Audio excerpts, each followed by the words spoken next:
आज मैं एक बेहद महत्वपूर्ण विषय पर विशेषकर देश की माताओं, बहनों और बेटियों से बात करने के लिए आया हूं।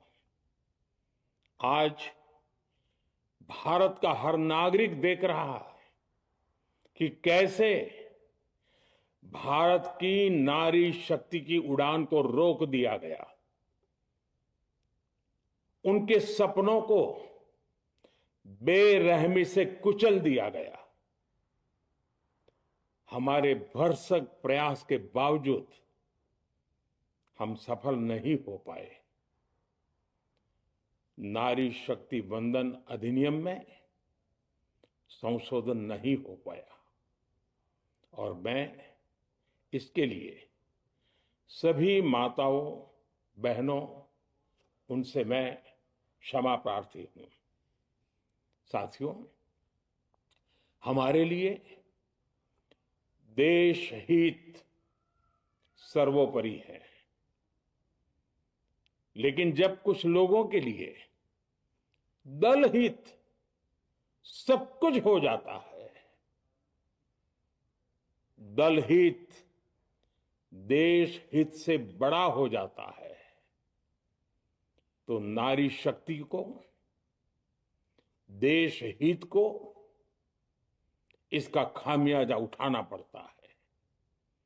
इस बार भी यही हुआ है। कांग्रेस, डीएमके, टीएमसी और समाजवादी पार्टी जैसे दलों की स्वार्थी राजनीति का नुकसान देश की नारी शक्ति को उठाना पड़ा है। साथियों, कल देश की करोड़ों महिलाओं की नजर संसद पर थी। देश की नारी शक्ति देख रही थी। मुझे भी ये देखकर बहुत दुख हुआ कि जब ये नारी हित का प्रस्ताव गिरा तो कांग्रेस, डीएमके, टीएमसी, सपा जैसी परिवारवादी पार्टियां खुशी से तालियां बजा रही थी। महिलाओं से उनके अधिकार छीनकर ये लोग मेजें थपथपा रहे थे। उन्होंने जो किया वो केवल टेबल पर थाप नहीं थी, वो नारी के स्वाभिमान पर, उसके आत्मसम्मान पर चोट थी। और नारी सब भूल जाती है, अपना अपमान कभी नहीं भूलती। इसलिए संसद में कांग्रेस और उसके सहयोगियों के उन सबके व्यवहार की कसक हर नारी के मन में हमेशा रहेगी। देश की नारी जब भी अपने क्षेत्र में इन नेताओं को देखेगी तो वो याद करेगी कि इन्हीं लोगों ने संसद में महिला आरक्षण को रोकने का जश्न मनाया था, खुशियां मनाई थी। कल संसद में नारी शक्ति वंदन संशोधन का जिन दलों ने विरोध किया है, उनसे मैं दो टूक कहूंगा। ये लोग नारी शक्ति को फॉर ग्रांटेड ले रहे हैं। वो ये भूल रहे हैं कि 21वीं सदी की नारी देश की हर घटना पर नजर रख रही है। वो उनकी मंशा भांप रही है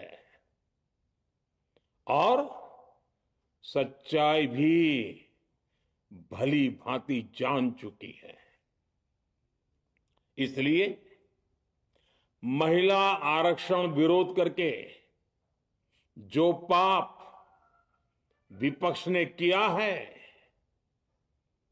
इसकी उन्हें सजा जरूर मिलेगी। इन दलों ने संविधान निर्माताओं की भावनाओं का भी अपमान किया है और जनता द्वारा इसकी सजा से भी वो बच नहीं पाएंगे।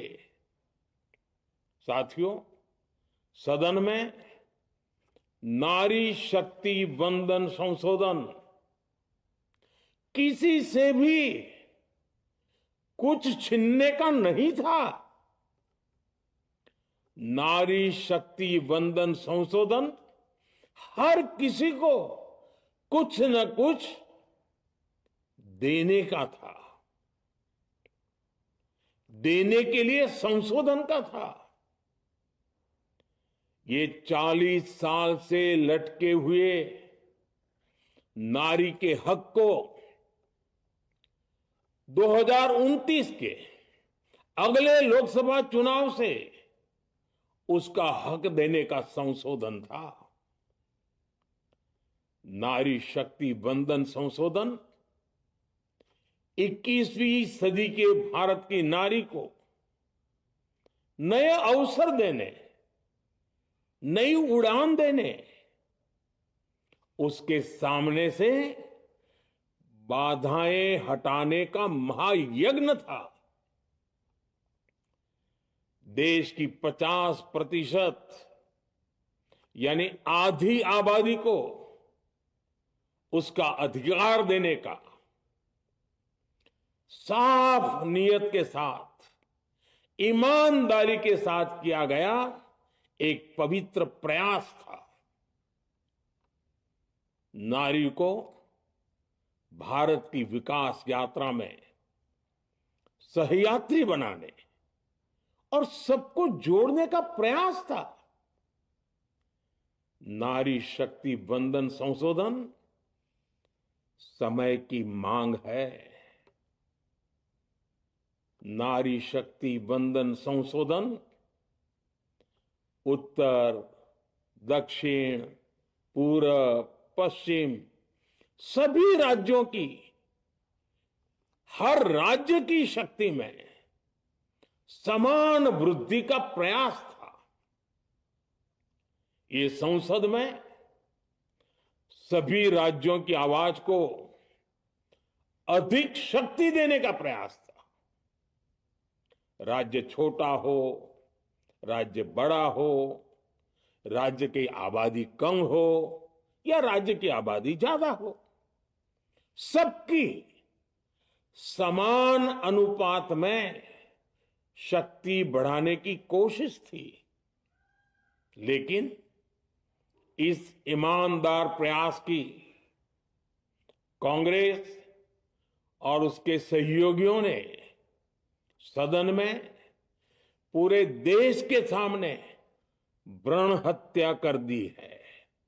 भ्रूण हत्या कर दी है।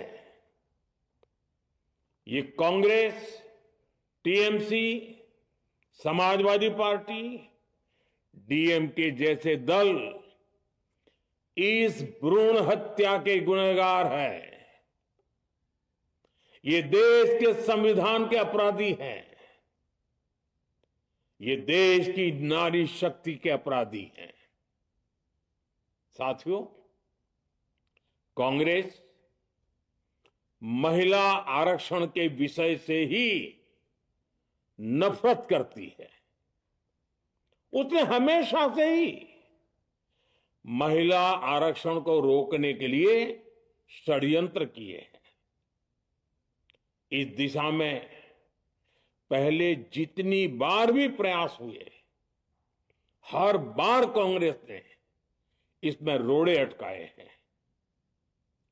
इस बार भी कांग्रेस और उसके साथियों ने महिला आरक्षण को रोकने के लिए एक के बाद एक नए झूठ का सहारा लिया। कभी संख्या को लेकर, कभी किसी और तरीके से कांग्रेस और उसके साथियों ने देश को गुमराह करने की कोशिश की। ऐसा करके इन दलों ने भारत की नारी शक्ति के सामने अपना असली चेहरा सामने ला दिया है, अपना मुखौटा उतार दिया है। साथियों, मुझे व्यक्तिगत तौर पर आशा थी कि कांग्रेस अपनी दशकों पुरानी गलती सुधारेगी। कांग्रेस अपने पापों का प्रायश्चित करेगी। लेकिन कांग्रेस ने इतिहास रचने का, महिलाओं के पक्ष में खड़े होने का अवसर खो दिया। कांग्रेस खुद देश के अधिकांश हिस्सों में अपना वजूद खो चुकी है। कांग्रेस परजीवी की तरह क्षेत्रीय दलों की पीठ पर सवार होकर खुद को जिंदा रखे हुए है। लेकिन कांग्रेस ये भी नहीं चाहती कि क्षेत्रीय दलों की ताकत बढ़े। इसलिए कांग्रेस ने इस संशोधन का विरोध करवाकर अनेक क्षेत्रीय दलों के भविष्य को अंधकार में धकेलने का राजनीतिक षड्यंत्र किया है। साथियों, Congress, Samajwadi party, DMK, TMC और दूसरी पार्टियां इतने वर्षों से हर बार वही बहाने, वही कुतर्क गढ़ते आए हैं, बनाते आए हैं। कोई न कोई टेक्निकल पेंच फंसाकर ये महिलाओं के अधिकारों पर डाका डालते रहे हैं। देश राजनीति का ये भद्दा पैटर्न बराबर समझ चुका है और उसके पीछे की वजह भी जान चुका है। भाइयों बहनों, नारी शक्ति वंदन अधिनियम के विरोध की एक बड़ी वजह है इन परिवारवादी पार्टियों का डर। इन्हें डर है अगर महिलाएं सशक्त हो गई तो इन परिवारवादी पार्टियों का नेतृत्व खतरे में पड़ जाएगा। ये कभी नहीं चाहेंगे कि उनके परिवार के बाहर की महिलाएं आगे बढ़े। आज पंचायतों में, लोकल बॉडीज में जिन हजारों लाखों महिलाओं ने अपनी क्षमता को साबित किया है, जब आगे बढ़कर लोकसभा और विधानसभाओं में आना चाहती हैं, देश की सेवा करना चाहती हैं, परिवारवादियों के भीतर उनसे असुरक्षा की भावना बैठी हुई है। परिसीमन के बाद महिलाओं के लिए कहीं ज्यादा सीटें होगी, महिलाओं का कद बढ़ेगा। इसलिए इन लोगों ने नारी शक्ति वंदन संशोधन का विरोध किया है। देश की नारी शक्ति कांग्रेस और उसके सहयोगियों को इस पाप के लिए कभी माफ नहीं करेगी। मेरे प्रिय देशवासियों, कांग्रेस और उसके साथी दल डिलिमिटेशन पर लगातार झूठ बोल रहे हैं। ये इस बहाने विभाजन की आग को सुलगाना चाहते हैं, क्योंकि बांटो और राज करो, कांग्रेस ये पॉलिटिक्स अंग्रेजों से विरासत में सीख कर आई है और कांग्रेस आज भी उसी के सहारे चल रही है। कांग्रेस ने हमेशा देश में दरार पैदा करने वाली भावनाओं को हवा दी है। इसलिए यह झूठ फैलाया गया कि डीलिमिटेशन यानी परिसीमन से कुछ राज्यों को नुकसान होगा, जबकि सरकार ने पहले दिन से स्पष्ट किया है कि न किसी राज्य की भागीदारी का अनुपात बदलेगा, न किसी का रिप्रेजेंटेशन कम होगा, बल्कि सभी राज्यों की सीटें समान अनुपात में ही बढ़ेगी। फिर भी कांग्रेस, डीएमके, टीएमसी और समाजवादी पार्टी जैसे दल इसे मानने को तैयार नहीं हुए। साथियों, ये संशोधन बिल सभी दलों और सभी राज्यों के लिए एक मौका था, एक अवसर था। ये बिल पास होता तो तमिलनाडु, बंगाल, यूपी, केरला हर राज्य की सीटें बढ़ती, लेकिन अपनी स्वार्थी राजनीति की वजह से इन दलों ने अपने राज्यों के लोगों को भी धोखा दे दिया। जैसे कि डीएमके के पास मौका था कि वो और ज्यादा तमिल लोगों को सांसद विधायक बना सकती थी, तमिलनाडु की आवाज और मजबूत कर सकती थी, लेकिन उसने वो मौका खो दिया। टीएमसी के पास भी बंगाल के लोगों को आगे बढ़ाने का मौका था, लेकिन टीएमसी ने भी ये मौका गंवा दिया। समाजवादी पार्टी के पास भी मौका था कि वो महिला विरोधी छवि होने के दाग को कुछ कम कर सके, लेकिन सपा भी इसमें चूक गई। समाजवादी पार्टी लोहिया जी को तो पहले ही भूल चुकी है। सपा ने नारी शक्ति वंदन संशोधन का विरोध करके लोहिया जी के सारे सपनों को पैरों तले रौंद दिया है। सपा महिला आरक्षण विरोधी है, ये यूपी की और देश की महिलाएं कभी नहीं भूलेगी। साथियों, महिलाओं के आरक्षण का विरोध करके कांग्रेस ने फिर एक बात सिद्ध कर दी है। कांग्रेस एक एंटी रिफॉर्म पार्टी है। 21वीं सदी के विकसित भारत के लिए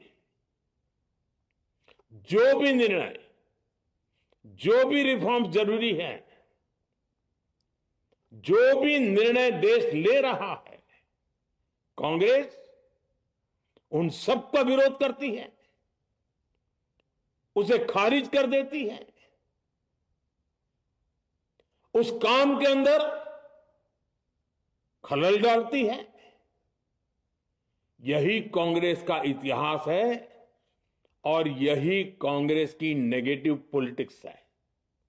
साथियों, ये वही कांग्रेस है जिसने जनधन, आधार, मोबाइल, स्त्री शक्ति का विरोध किया। कांग्रेस ने डिजिटल पेमेंट्स का विरोध किया। कांग्रेस ने जीएसटी का विरोध किया। कांग्रेस ने सामान्य वर्ग के गरीबों को आरक्षण का विरोध किया। कांग्रेस ने ट्रिपल तलाक के विरुद्ध कानून का विरोध किया। कांग्रेस ने आर्टिकल 370 हटाने का विरोध किया।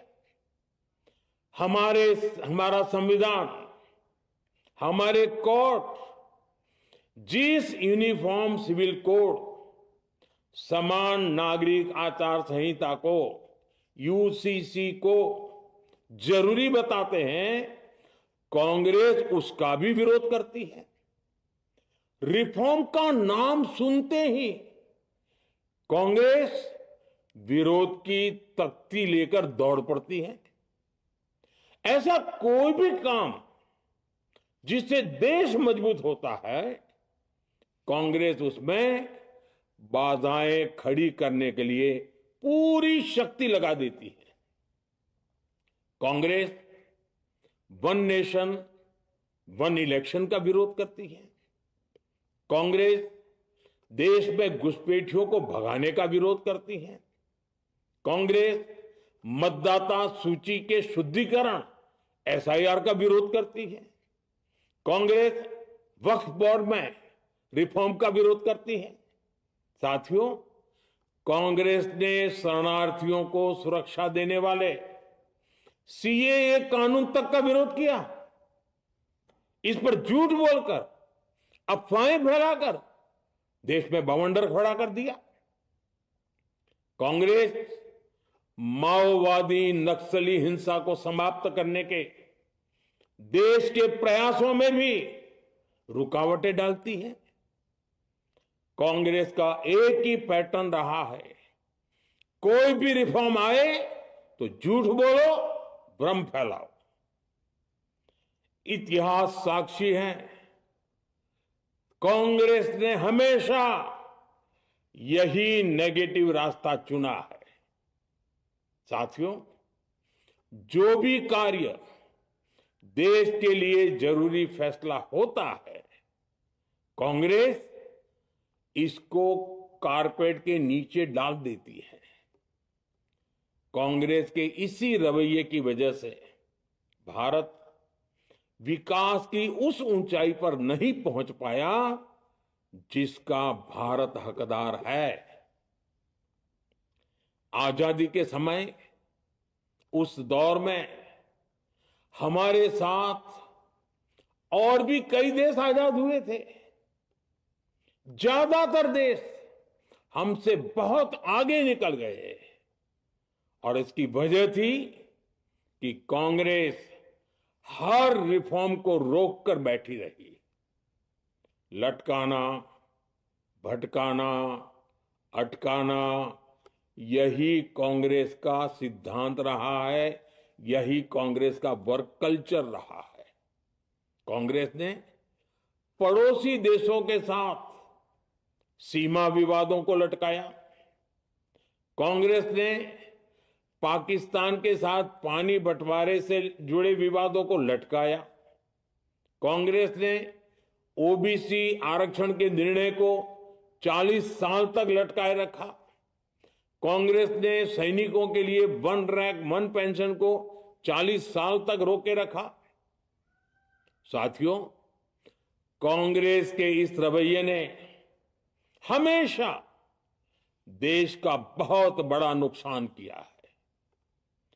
कांग्रेस के हर विरोध, हर अनिर्णय, हर छल प्रपंच का खामियाजा देश ने भुगता है, देश की पीढ़ियों ने भुगता है। आज देश के सामने जितनी भी बड़ी चुनौतियां हैं, वो कांग्रेस के इसी रवैये से उपजी हुई है। इसलिए ये लड़ाई सिर्फ एक कानून की नहीं है, ये लड़ाई कांग्रेस की उस एंटी रिफॉर्म मानसिकता के साथ है जिसमें सिर्फ नेगेटिविटी है, नकारात्मकता है।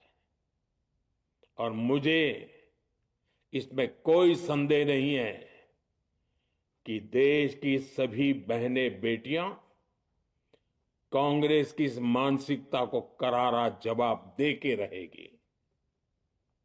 साथियों, कुछ लोग देश की महिलाओं के सपने टूटने को सरकार की नाकामी बता रहे हैं। लेकिन ये विषय कामयाबी या नाकामयाबी क्रेडिट का था ही नहीं। मैंने संसद में भी कहा था, आधी आबादी को उनका हक मिल जाने दीजिए, मैं इसका क्रेडिट विज्ञापन छपवाकर विपक्ष के सभी लोगों को दे दूंगा। लेकिन महिलाओं को दकियानुसी सोच से देखने वाले फिर भी अपने झूठ पर अड़े रहे, कायम रहे। साथियों, नारी शक्ति को भागीदारी दिलाने की लड़ाई दशकों से चल रही है। वर्षों से मैं भी इसके लिए प्रयास करने वालों में से एक हूं। कितनी ही महिलाएं ये विषय मेरे सामने उठाती रही हैं। कितनी ही बहनों ने पत्र के द्वारा मुझे सारी बातें बताई हैं। मेरे देश की माताएं, बहनें, बेटियां, मैं जानता हूं आज आप सब दुखी हैं। मैं भी आपके इस दुख में दुखी हूं। आज भले ही बिल पास कराने के लिए जरूरी 66% वोट हमें नहीं मिला हो, लेकिन मैं जानता हूं देश की 100%, 100% नारी शक्ति का आशीर्वाद हमारे साथ है। मैं देश की हर नारी को विश्वास दिलाता हूं, हम महिला आरक्षण के रास्ते में आने वाले हर रुकावट को खत्म करके रहेंगे, हटा करके रहेंगे। हमारा हौसला भी बुलंद है, हमारी हिम्मत भी अटूट है और हमारा इरादा भी अड़िग है। महिला आरक्षण का विरोध करने वाली पार्टियां ये देश की नारी शक्ति को संसद और विधानसभाओं में उनकी भागीदारी बढ़ाने से कभी भी रोक नहीं पाएंगे। सिर्फ वक्त का इंतजार है। नारी शक्ति के सशक्तिकरण का बीजेपी एनडीए का संकल्प अक्षुण्ण है। कल हमारे पास संख्या बल नहीं था, लेकिन इसका मतलब ये नहीं है कि हम हार गए। हमारा आत्मबल अजेय है। हमारा प्रयास रुकेगा नहीं, हमारा प्रयास थमेगा नहीं। हमारे पास आगे भी और मौके आएंगे। हमें आधी आबादी के सपनों के लिए, देश के भविष्य के लिए इस संकल्प को पूरा करना ही है। आप सबका बहुत बहुत धन्यवाद।